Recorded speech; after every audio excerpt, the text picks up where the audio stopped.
The King of Kings DLC for Europa Universalis 4 just released, and for me, this means it's time for another campaign. Now of course, everyone and their mothers are going to be playing nations like Byzantium, Ardabil, or the Memluks, so for my nation pick, I'm going for a smaller kid on the block, NAJD. In the past, I've tried getting the Jihad achievement several times on my own, but I always gave up before finishing. This DLC provides the perfect opportunity for me to finally get this achievement, so I selected my favorite desert dwellers, turned on Iron Man mode, and jumped right in. I immediately noticed some changes in the region, most notably that Syria is a thing now, and also that there are now pop-ups telling me that I can sell titles, call the Diet, and seize land. I immediately proceeded with that last option and gave out all my estate privileges. For the Ulema, I took religious state, religious diplomats, and oversight by the Ulema. For the Emirs, I took primacy of the Emirs, increased levies, and supremacy over the Emirate. The merchant guilds got patronage of the arts, land of commerce, and free enterprise, and the dhimmis got their nobles promoted. This left me with only 5% crown land, but this of course won't be an issue for long. Hassa and Dawasir rivaled me, so I rivaled them right back. I also rivaled Shamar, and managed to ally both Medina and Aniza. Mistake, I'm telling you already. Now, the single most important first target in any NAJD run is Hassa, as they are the only viable option for achieving a coastline right at the start, and they also start with feudalism embraced. I started fabricating claims on all my rivals immediately, reduced maintenance on my troops, and pressed the Enforce Religious Unity button. It was on the 1st of December that I decided to look at my mission tree, and spotted this mission that would give me claims a lot faster. Therefore, I decided to build troops and recruit a general, because what do loans even mean when your nation totals 11 development, am I right? This also meant turning my maintenance back up, which basically meant I had already made my first mistake. Oh well. I also had a look at this tribal allegiance mechanic, which basically comes down to winning good, losing bad. I was sad to see that Hassa managed to ally Ajam, which is quite a big boy. Hormuz sent me an alliance request, which I happily accepted. I also decided to turn both my ruler and my heir into generals, since they both kinda sucked. This allowed me to complete my first mission and declare war on the easiest target, Dawasir. Sadly, they were allied with the faraway nation of Makuria, which turned the war a bit annoying. The war in Dawasir was easy enough to win. I stack-wiped them in the first battle. In November of 1445, my king died, good riddance, and was replaced by my slightly shittier heir, who himself had a significantly better heir. I also noticed one of my merchants wasn't even assigned anywhere, so I sent him to Basra. In January 1446, the Memluks attacked my ally Aniza. Could have seen that coming, I guess. Told you it was a mistake. Of course, I had to refuse the call to arms. Since Shamar was also allied to Makuria, I decided to attack them before ending my war with Dawasir. This was a risky move, and sadly, Shamar had a really good general as well. I therefore decided to try and siege race them, which went surprisingly well, with my enemy getting a lot of disease outbreaks and me progressing faster. As this was going on, Dawasir decided to unconditionally surrender, solving my Makuria issue and providing some much-needed cash. The Memluks then also declared on Shamar, and I was just barely able to finish sieging them in time. Sadly, they managed to siege down the province of Hafar, and Shamar successfully captured my capital. I also realized that I was likely going to be the Memluks' next target, and therefore began improving relations with them as well as the Timurids. In the end, I decided to give up on the province of Hafar and get in a humiliation on Shamar instead. Now came the time to deter the Memluks from absolutely savaging me.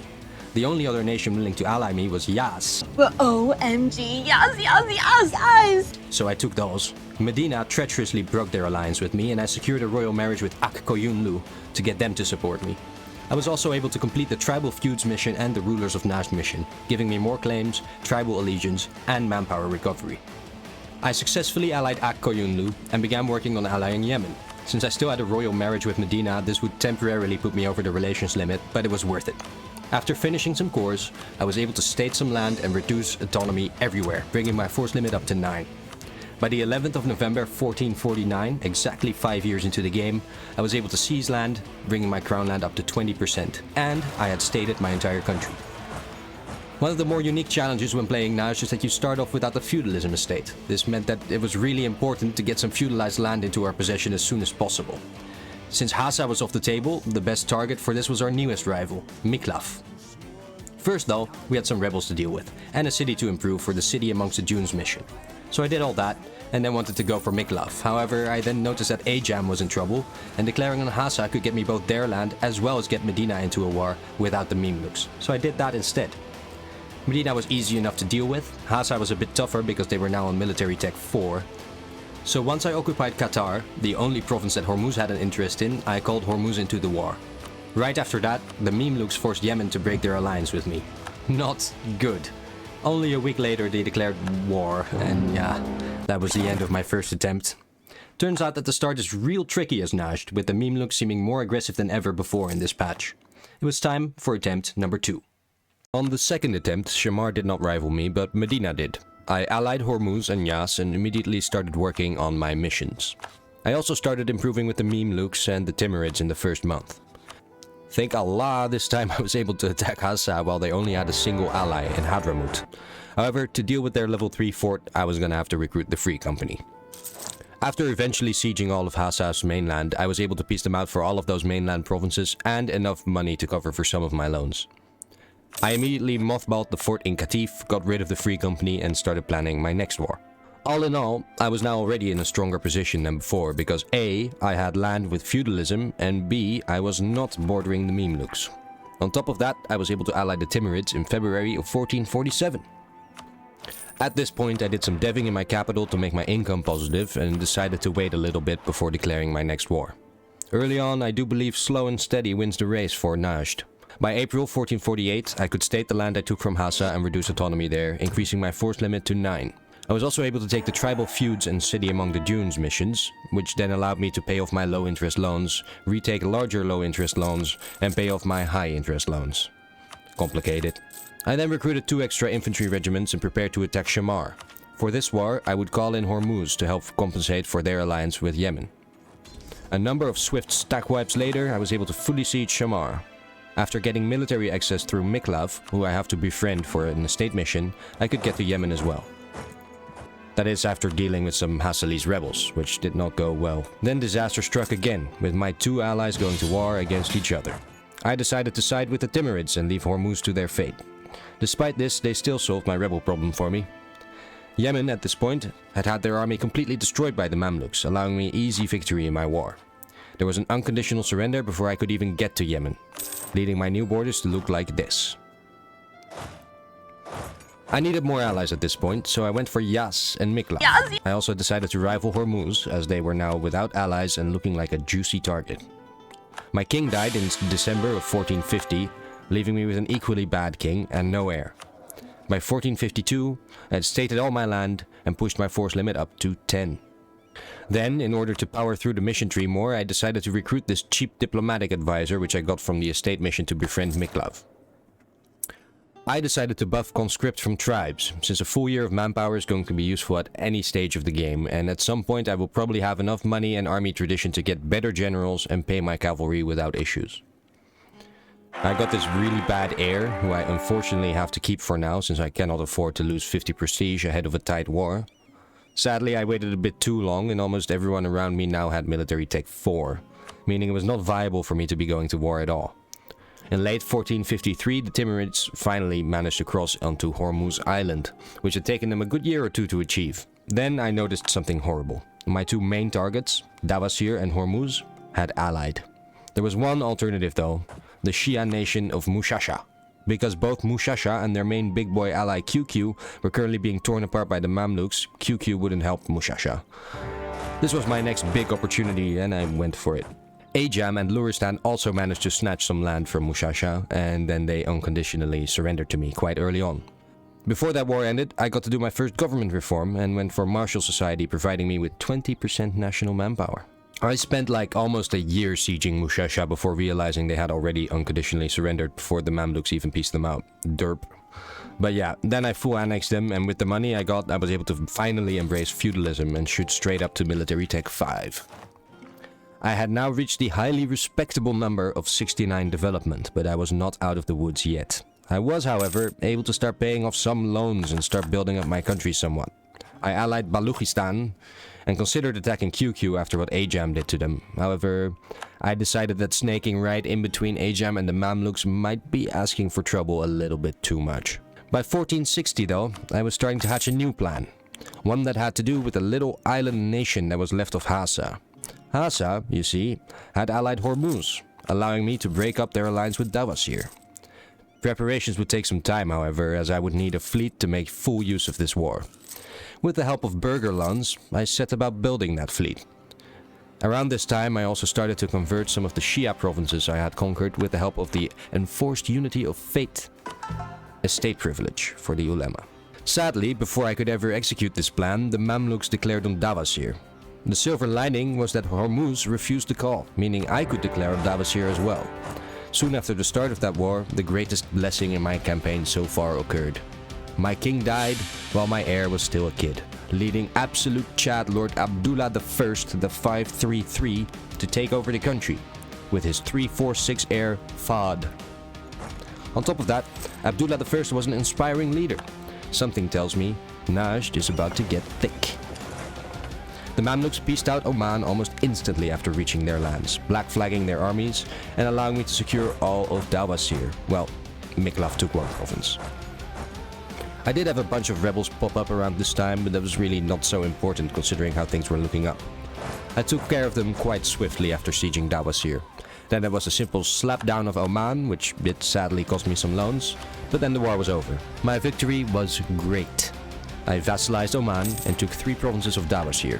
This allowed me to take the Rulers of Najd mission and set me up perfectly for my next war against Hormuz. I took more tech, actually gaining some innovativeness on military tech, paid off my 1 high-interest loan, and then used some favors to extract 29 extra ducats from the Timurids. By January 1466, Najd looked like this, and counted 93 development. At this point, I was strong enough to rival QQ, Ajam, and the Mamluks. Quite the achievement for such a measly, unfeudalized desert tribe, wouldn't you say? It was soon after, in late 1466, that I decided to attack Hormuz. For this war, I used a reconquest CB and called in Baluchistan and Miklaf, since neither of them had any desire for the land I was trying to conquer. I also decided to break my alliance with Yas. At this point, they were simply no longer useful. But OMG. This war ultimately was quite easy. After sieging the western portion of Hormuz, I marched over to Hadramut to get them out, and leaving the eastern portion of Hormuz to be sieged by Omani separatists. After piecing out Hadramut for money, it was time to deal with the Hassalis and Hormuzi forces that were harrowing my own lands. Whilst the Hormuzi were easy enough to wipe off the map, the Hassalis kept retreating to their island. This led me to try out my brand new fleet for the first time. Technically I lost this battle, but I sunk one of their ships, leading me to believe a war of attrition could be won. The next battle, I sunk 2 more ships, and not long after I managed to trap the entire enemy army in the south of Hormuz, wiping it off the map in its entirety. Then I won the next naval battle, after which I was able to successfully invade the island of Awal. The call for peace was knocking on my door at this point, but I wasn't about to stop here. At one point, the enemy kind of ambushed my fleet, but I got out before it was too late. After taking Awal in 1471, I was able to complete the Expel the Jabrids mission, which gave me claims on all of Hormuz. I ended up giving Oman nothing except Muscat, since that would have meant waiting for another protracted siege. The rest I took for myself. Right after the war, I was able to seize Crown Land, bringing me above 30%. I also took Diplotech and paid off my 2 biggest loans. Then, on top of that, I finished an estate mission, which gave me 50 admin, allowing me to invest in the next admin tech and unlocking an idea group. In the true spirit of the Arabian desert tribes, I decided to go with aristocratic ideas, granting me 15% cavalry combat ability immediately. At this point, on the 20th of April 1472, the House of Saud had established itself as the dominant power amongst the Arabian tribes. They were making money, their military was growing as fast as their borders, and they had a strong ally in the east. On top of that, they had one all-consuming mission: Jihad. Over the past few decades, the Emirate of Najd has expanded from its small desert holdings to now control a large swathe of the Arabian Peninsula. The Emirate, however, is still in danger. In the west, the Mamluk Sultanate poses an ever-growing threat to the Najdi people, and recent conquests have put strains on the Emir's coffers. After this war, I was in debt. In a lot of debt. So I spent a few years trying to pay that off. Or starting to pay that off, and coring the land that I just got from Hormuz. In 1473, I got to choose a reform and decided to go with the religious unity and stability cost option, religious society. In 1475, I got a very nice gift from my emirs, allowing me to pay off what remained of my debts. By this time, I had also stated and reduced autonomy in my conquered lands.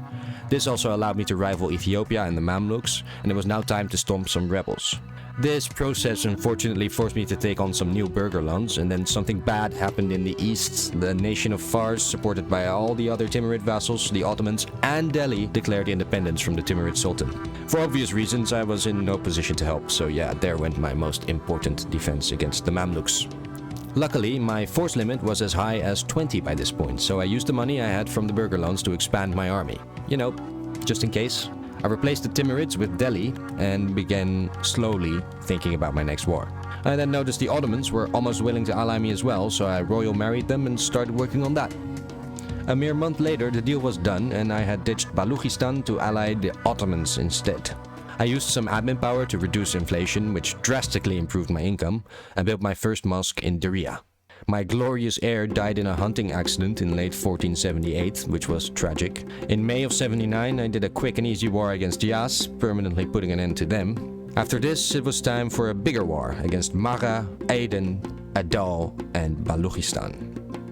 This war took a while, but it went really well. My fleet especially dominated the enemy. I also got a shitty heir called Ibrahim. By October of 85, I started getting a call for peace and I had accrued over 500 ducats of debt, but I was simply not done yet. I pieced out Baluchistan for single province war reps and money.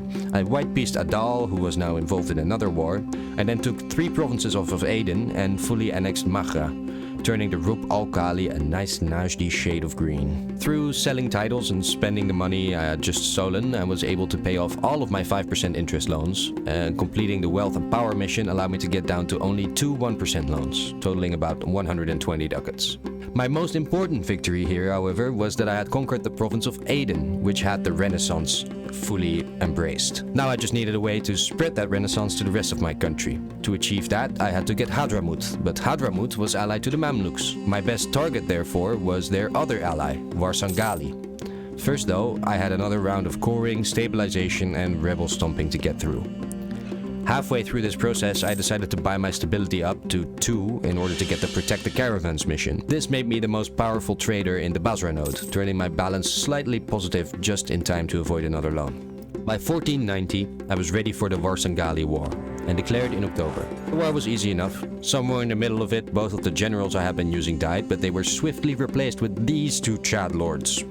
In July 1493, I got my next government reform and picked the Ghazi warriors for all of these juicy bonuses. At the end of the year, I decided to vassalize Varsangali so I could pick the strong duchy's privilege right before my integration of Oman finished. Oh yeah, forgot to mention that. I'm integrating Oman. At this point, I had enough of an economic base to start a period of serious investment in my country. Renaissance was spreading in the south, and soon enough it would creep into the northern parts of my country from Medina and the Mamluk lands. I was also keeping a close eye on the truce between the Ottomans and Mamluks, which was set to end in May of 1497. I deved my capital until I was able to take the harsh desert mission, reducing dev costs in arid provinces through the Oasis development privilege for the merchant guilds. In April 1495, the integration of Oman finished and I was now in a super strong position, with an army 27,000 strong and a monthly total income hovering around 18 ducats. I completed the Found a Madrasa mission, which gave me a cathedral in my capital, and after requesting some ducats from the Ottomans and selling titles again, I was able to embrace the institution in February 1497, just in time for my biggest challenge yet. On the 1st of May 1497, Najd, Miklav and the Ottomans declared war on the Mamluks.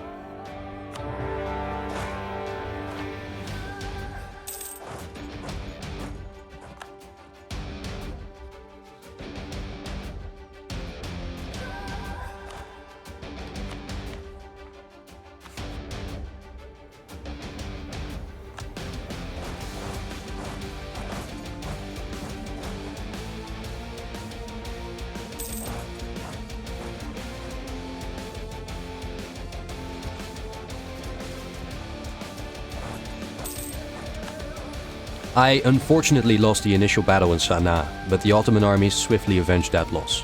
I decided to focus on Fars instead, since there was more land to be grabbed there, and no one in that region really cared about my aggressive expansion yet. Before too long, I had them fully sieged down and relieved them of their coastline. I then decided to rush for Mecca, since my allies both wanted that province as well. With the peninsula mostly secured, it was time to push towards Egypt, where I got a rematch against the Mamluks, once again in unfavorable mountain terrain. This time, however, I trashed them. and continued to siege down Tabuk. Delhi then asked me for knowledge sharing, which provided a nice little income boost. Our armies crossed the Sinai Desert and laid siege to Cairo. In 1502, with the war still raging, colonialism spawned in Granada. By September of that year, the war was over. I gained all of this and granted the Ottoman vassal of Akkoyunlu this little piece of land. They were happy with it. This was, of course, a glorious victory for the Emirate of Najd. I now had only 5 development less than the Mamluks themselves, and I was well on my way to becoming a great power. It was only natural then that for the first time in the campaign, I got myself an itty-bitty coalition. Another downside was that the Ottomans really didn't like me anymore after this war. However, I was able to ally the Great Horde, Tunis and Ethiopia, cushioning me somewhat against any potential attack. Together with myself and Delhi, we formed a sort of pentarchy of mid-sized nations. It looked real nice on the alliance map. After a good round of rebel stomping, I finally decided my economy was strong enough to start permanently running advisors. I went with these 3.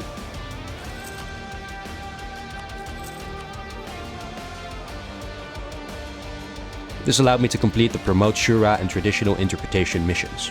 I also finished the Aristocratic Idea Group. In the next couple of years I focused on building up my economy, mainly on upgrading centers of trade like Basra, Masqat, Qatif, Jabal Shammar and Moghastan. Some of these required some deving, which put me just over the threshold of becoming a great power. By 1509 I finally got to pick an age privilege. I picked Aggressive Expansion Reduction, and by October 1509 I got Admin Tech 7, allowing me to pick up trade ideas. At this point I was also really starting to make bank. In May of 1511 I was making 15 ducats plus every month, allowing me to really catch up on buildings as I was waiting for the coalition to fall apart. In 1515, Adal became the first country to leave the coalition, and real soon after that my king died, leaving me with Emir Ibrahim I, who really was only good at admin and nothing else. His heir was even worse, so I immediately yeeted him out. Soon after that, Medina left the coalition. I decided to try the diplomatic route with them and allied them, breaking my alliance with Ethiopia because they're not Muslim. As I was in the process of wooing Medina, I opted for an itty-bitty little war against Miklaf, just to clean that up. In 1517, another monstrosity of an heir was born, which I disinherited as soon as possible. Later that same year, the rest of the coalition fell apart. Right after that, I fully annexed Miklaf and then vassalized Medina. This allowed me to complete Custodians of the Holy Cities and Felicitas Arabia. By late 1518, the Ottomans were once again occupying large parts of Mamluk land. Therefore, I decided it was time for my own second war against them. I once again focused on taking down Fars first, which did not take much time at all. I also got a new government reform and went for retained tribal hierarchy. By June of 1520, Fars was out of the war and I had a new trade center. I then invaded Egypt from the south, as the northern territories were already occupied by the Ottomans. In the end, this was unnecessary though, as they peaced out in October of 1520. Before the end of the war, I also took out Aussa. On the 5th of November, Protestantism finally spawned in the Commonwealth. I decided to take all of this land on the 5th of January, as taking any more would have had the Ottomans join the coalition. Now, I know the title of this video said it would span the entire age of colonization. However, since the Reformation happened so late, I figured the start of the Reformation would be a good point to leave it for here.